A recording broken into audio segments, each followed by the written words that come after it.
The wealthy man, known for his arrogance, had everything: wealth, power, and status. But deep inside, he carried a burning grudge. He arrived at the monastery. His heart burned with pride, and he was furious at the monk. A few months ago, this monk had publicly corrected his behavior, telling him to be humble and kind. Though the monk's words were wise, they had wounded the man's ego. He had never been challenged before, and since then, he had been waiting for the right moment to humiliate the monk in return. The rich man dismounted his horse and stomped toward the monk. His voice boomed across the quiet monastery. "Rich man," angrily. "You, monk, do you remember me? Do you remember the day you dared to lecture me in front of others?" The monk, still sweeping the ground, looked up with a gentle smile. Monk, calmly.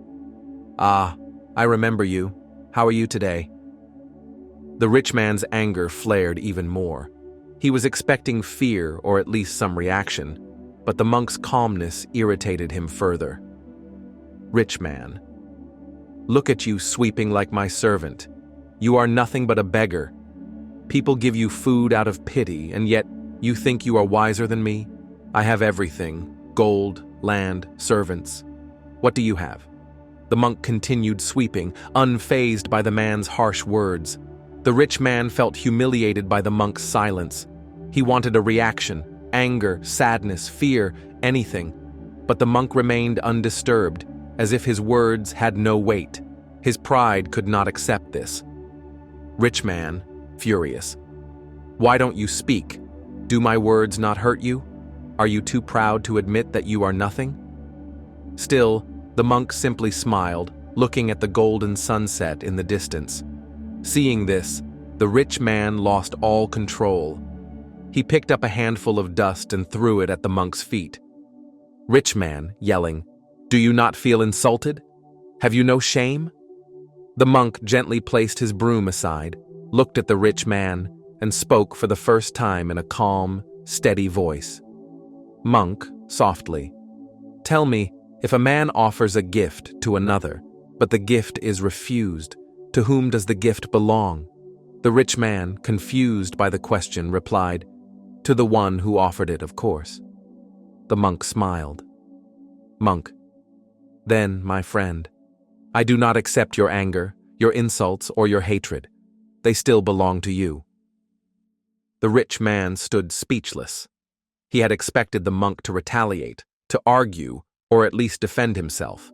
But instead, the monk had turned the anger back onto him. The rich man suddenly felt exhausted, as if all his energy had been drained.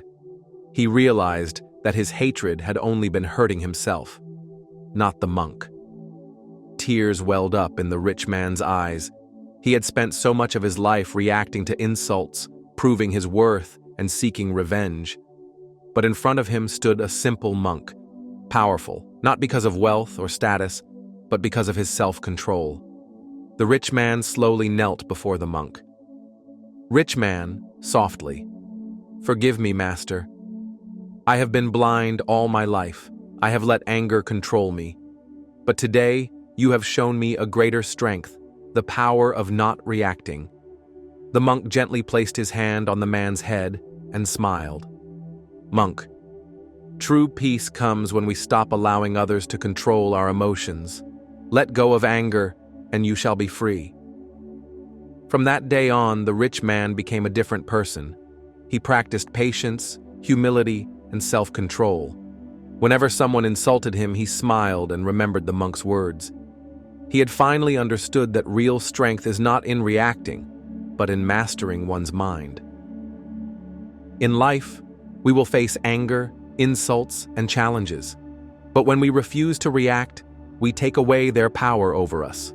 Like the monk, we must learn to remain calm, for true wisdom lies not in words, but in silence.